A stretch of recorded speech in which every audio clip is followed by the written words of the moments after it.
बच्चों, अभी तक हम लोगों ने सीखा है कि इकाई का अंक कैसे ज्ञात किया जा सकता है। उसके दो नियम बताए हैं कि अगर 0, 1, 5, 6 आता है तो इकाई का अंक वही रहता है, घातें चाहे कुछ भी हों। और दूसरा बताया है कि अगर 2, 3, 4, 7, 8, 9 ये संख्याएं आती हैं तो घात को 4 से भाग देकर शेष ज्ञात कर लेते हैं, फिर इकाई का अंक निकाल लेते हैं। तो फिर मैंने पिछली वीडियो में सब चीज़ बता चुका हूँ। कल मैंने बताया था कि अब अगली वीडियो में आपको इकाई के अंक से संबंधित प्रश्न कराएंगे। तो आज वही प्रश्न हल हम लोग करेंगे। तो जिन्होंने इकाई का अंक ज्ञात करना ना सीखा हो वो मेरी पिछली वीडियो देखें, तभी अच्छे से समझने में आएगा। तो आगे हम आज स्टार्ट करते हैं। तो सबसे पहले मैं क्वेश्चन कराने से पहले कुछ बताना चाहता हूँ। जैसे पहले मैंने ये लिख दिया, मैंने इस तरीके लिख दिया 2534 प्लस 3431 प्लस 290। मैंने कहा इसमें इकाई का अंक क्या होगा, तो आप क्या करोगे, इकाई का अंक बताओ तो क्या करो, 2534 और ये है 3431, ये है 092। क्या करेंगे, ऐड करेंगे, यही तो करेंगे। 4 1 ये 5 हो गया, ये 3 3 6 9 15, हासिल लगा 1, 5 4 9 2 11, 1 12, हासिल लगा 1, 3 2 5 1 6, यही तो करेंगे। और बताएंगे फिर इकाई का अंक कितना है, 5 है। लेकिन इसमें इकाई का अंक बताने के लिए हमें जोड़ना क्या ज़रूरी है, हमें जोड़ना कोई ज़रूरी नहीं है। हमने देखा कि 4 1 5 आ गया यहाँ पे, और बाकी इधर वाई जोड़ से हमें मतलब ही नहीं, केवल इकाई का अंक को जोड़ा, हमें तभी मालूम चल गया कि इसमें इकाई का अंक कितना है, 5 है। यानी कि कहने का मतलब यह है कि पूरा जोड़ ना करके हम केवल इकाई का अंकों को जोड़ लें। 4 1 5, 5 में 0 जोड़ा, कितना आया, मतलब इकाई का अंक कितना आ जाएगा, 5 आ जाएगा। इस तरीके से भी कर सकते हैं। ऐसा ही हम घटाने पे भी कर सकते हैं। जैसे कोई ये कहे कि 689 माइनस 345 में इकाई का अंक बताओ, तो हम पूरा घटाने का हमें कोई ज़रूरत नहीं है, हमें तो केवल इकाई अंक चाहिए। तो केवल इकाई के अंकों को घटा लें, 9 में से 5 गया, कितना आ जाएगा, 4 आ जाए, इसमें इकाई अंक 4 होगा। इस तरीके से हम कर सकते हैं। ऐसे ही हम गुणा में भी कर सकते हैं। जैसे ये कह दिया कि 61 गुणा 62 गुणा, मान लो यहाँ पे कह दिया कि 33, इसमें इकाई का अंक ज्ञात करो, तो हम पूरी गुणा करने नहीं बैठेंगे। अच्छा, पूरी गुणा करेंगे, क्या आ जाएगी, 61 और 62, यही तो है, हम गुणा करेंगे तो ये क्या हो जाएगा, 2 एकम 2, 2 छंग 12, और फिर ये हो जाएगा 6 एकम 6, 6 छंग 36। ये क्या है, अब देखो ध्यान से देखो, ये मैंने इकाई इकाई गुणा करी थी, 2 एकम 2 आया, दो। अब इस दो दो ये नहीं बदलेगा, 2 ऐसे ही रहा, ये 6 2 8, 6 1 7, और ये 3 हो गया। अब 33, तो 33 से हम गुणा करेंगे, 33 से गुणा करेंगे तो क्या आ जाएगा, 3 दूनी 6, 3 अट्ठे 24, हाथ से लगे 2, 3 सत्ते 21, 2 23, हाथ से लगे 2, 3 तियाँ 9, 2 11। ठीक है, और फिर से यहाँ पे गुणा चिन्ह लग जाएगी, यही गुणा आ जाएगी, 6 4 3 1 1, यही आ जाएगी, 6 6 4 10, हाथ से लगा 1, 4 3 7 1 8, और ये 3 1 4 1 1 2 1। अब यहाँ पे इकाई अंक हमारा कितना आया, 6 आया जाके। अगर ध्यान से देखो तो इकाई अंक गुणा हुई 2 एकम 2, 2 एकम 2 आया। ठीक है, तो 2 देखो वैसे ही रहा, फिर इकाई का गुणा हुई 3 दूनी 6, फिर वो 6 वैसे ही रहा, वो नहीं बदला। तो हम इतनी लंबी गुणा ना करके हम सीधे क्या करें, केवल इकाई गुणा कर लो, 1 दूनी 2, इसमें इकाई, इसमें 2 तियाँ 6, मतलब इकाई अंक कितना आ जाएगी। तो इस तरीके हम केवल इकाई के अंकों को जोड़ लें या फिर घटा लें या गुणा कर लें, तब भी हमारा आंसर आ सकता है। अब हम आगे अपनी वीडियो स्टार्ट करते हैं। जैसे पहला क्वेश्चन है, अब समझने में तभी आएगा जब आपने इकाई का अंक निकालना सीखा होगा।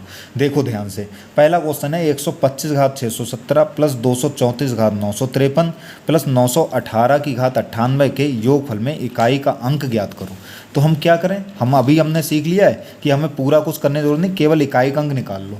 तो पहले में इसमें इकाई का अंक क्या आएगा, इसमें इकाई का अंक 5 आ गया, तो मैंने रूल बताया 0 5 से आता है, इकाई का अंक वही रहता है, घातें कुछ भी लगी हों। तो 125 की हम 617 बार गुणा करेंगे तो कोई लंबी चौड़ी संख्या आएगी, लेकिन ये पक्की बात है उसमें इकाई का अंक कितना आएगा, इकाई का अंक 5 ही आएगा, और हमें इकाई का अंक से ही मतलब है।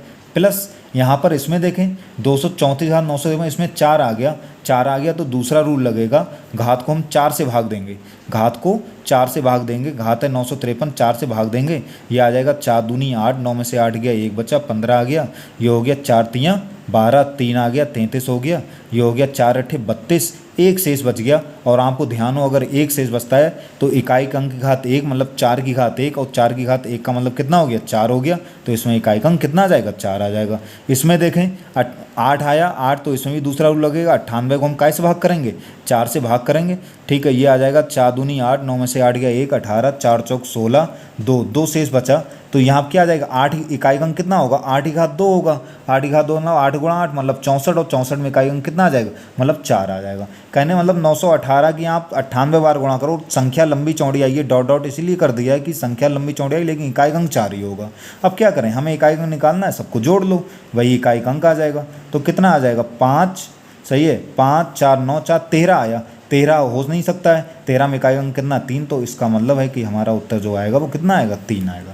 इसी तरीके से ये वाला देखें, इसमें घटाना है तो सबसे पहले इसमें इकाई अंक निकालने, कितना आ गया, 6 आ गया। पहला ही रूल लग गया, क्योंकि 6 होता है तो इकाई अंक वही रहता है, घातें चाहे कुछ भी लगी हो। माइनस इसमें हम देखें ध्यान से, तो इसमें इकाई अंक 1 है तो घात कुछ भी हो वही रहेगा, क्योंकि मैंने रूल बताया 0 1 5 6 आता है, इकाई अंक वही रहता है। अब घटा लो, 6 में से 1 गया, कितना बचा, 5, मतलब इसमें इकाई का अंक जो होगा वो कितना आ जाएगा, इकाई का अंक 5 आ जाएगा। अगला क्वेश्चन लिखा है 1331 घात 697, तो 1 आ गया, 1 आ गया। अब घात चाहे कुछ भी लगे, इकाई अंक वही रहेगा, मतलब इसमें इकाई अंक कितना आ जाएगा, 1 आ जाएगा। माइनस इसमें देखें 318 है तो 318 और इसमें इकाई अंक 2 है तो दूसरा रूल लगेगा।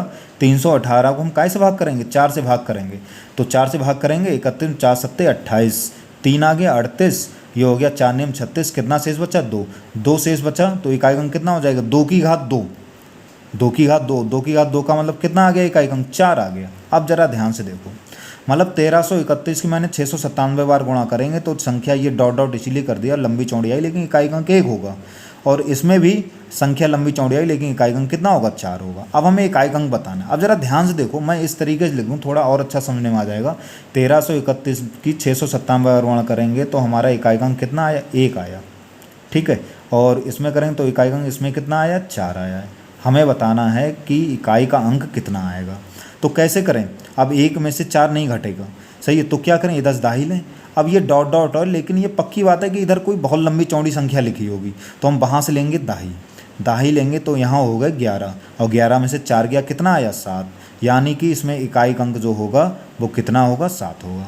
समझने में आ गया होगा सबको, ठीक है। इसी तरीके से गुणा वाला आ गया, तो इसमें भी हम क्या करें, सब में इकाई अंक निकाल लो। 7 की घात 71 है, गुणा 6 की घात 59 है, और ये 3 की घात कितना है, 65 है, ठीक है। सब में इकाई अंक निकाल लो, तो 7 की घात 71, तो इसमें दूसरा नियम लगेगा, 71 को कैसे भाग कर दें, 4 से भाग कर दें, 4 एकम 4 3 31, 4 7 28, 3 शेष आया, 3 आया, मतलब 7 की घात 3 हो जाएगा, वो 7 की घात 3 हो गया 343, तो इसमें इकाई अंक कितना आ जाएगा, 3 आ जाएगा। इस वाले में कितना, 6, तो 6 में तो 6 ही रहेगा, चाहे घात कुछ भी लगी हो। इस वाले में 65 को 4 से भाग कर लो, 4 से भाग करेंगे तो ये आ जाएगा 4 एकम 4, 6 में से 25 हो गया ये, और ये हो गया 4 संग 24, 1 शेष बचा, 1 बचा मतलब 3 की घात 1, और वो भी कितना आ जाएगा, 3 आ जाएगा। ये इकाई अंक आगे सबकी गुणा कर लो, ये हो गया 3 छक 18, तो 18 हो गया। 18 में इकाई अंक कितना है, कल भी मैंने बताया था, इकाई अंक 8, और 8 3 24, 24 में इकाई अंक कितना आया, 4, मतलब इसमें इकाई अंक कितना आ जाएगा, 4 आ जाएगा। फिर से देख लो, ये 3 छक 18 हो गया, तो 18 में इकाई अंक 8 है, इकाई अंक से आगे गुणा कर देंगे, 8 3 24 हुआ, 24 में इकाई अंक 4 है, तो इस तरीके से 4 आ जाएगा। और देखो आगे 1 2 क्वेश्चन और देख लेते हैं और अच्छे से क्लियर हो जाए। अगला क्वेश्चन देखिए, इसमें हमें बताना है कि इकाई अंक क्या आएगा गुणनफल में, तो हम क्या करें, वही काम करेंगे, इसमें निकालेंगे। इसमें 7 है तो घात को कैसे भाग कर देंगे, 4 से भाग कर देंगे, 153 है, 4 से भाग करेंगे, ये हो जाएगा 4 3 12, 3 33 हो गया, 4 8 32, 1 शेष बचा, यानी कि 1 से बचा 7 की घात 1, मतलब इसमें हमारा इकाई अंक कितना आ जाएगा, 7 आ जाएगा। इस वाले में देखो इकाई अंक 1 आया तो इकाई अंक 1 आया तो घात कुछ भी लगी वही रहेगा, इसमें 1 आ जाएगा। इस वाले में कितना आ जाएगा, इस वाले में देखते हैं कितना आ जाएगा।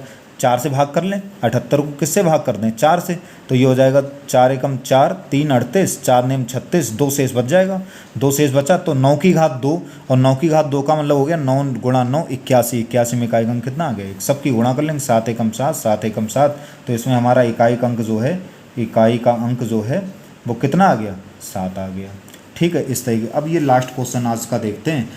लिखा है 51 गुणा 52 गुणा 53 गुणा 54 गुणा 55 गुणा 56 गुणा 57 गुणा 58 गुणा 59 के गुणनफल में इकाई अंक क्या होगा। तो अब मैं कई बार समझा चुका हूँ कि कैसे करना है, सबकी गुणा नहीं करनी, हम क्या करें, केवल इकाई अंकों गुणा कर लो, बस हो गया सवाल, ठीक है। यही तो है, 51 गुणा 52 गुणा 53, यही तो है, गुणा 54 गुणा 55 गुणा 56 गुणा 57 गुणा 58 गुणा 59। यही तो इकाई अंकों गुणा कर लो, बस हो जाएगा। देखो 1 दूनी 2, 2 तियाँ 6, 6 चौक 24, 24 में इकाई अंक 4, 4 पंजे 20, जीरो आया। 20 में इकाई अंक 0, 0 6 की गुणा 0, 0 7 गुणा 0, 0 8 गुणा 0, 0 9 की गुणा 0, मतलब इसमें हमारा इकाई का अंक जो है वो कितना आ जाएगा, 0 आ जाएगा। ठीक है, आशा करता हूँ कि सब बच्चों को अच्छे तरीके से समझ में आ गया होगा। इसी के साथ हमारा इकाई का अंक का टॉपिक भी ख़त्म हो गया है। जिन लोगों ने पिछली वीडियो ना देखी हो तो इसमें लिंक दिया है, उस पर देख के पहले पिछली वीडियो देखें, उसके बाद ये अच्छे से समझने में आएगा। धन्यवाद।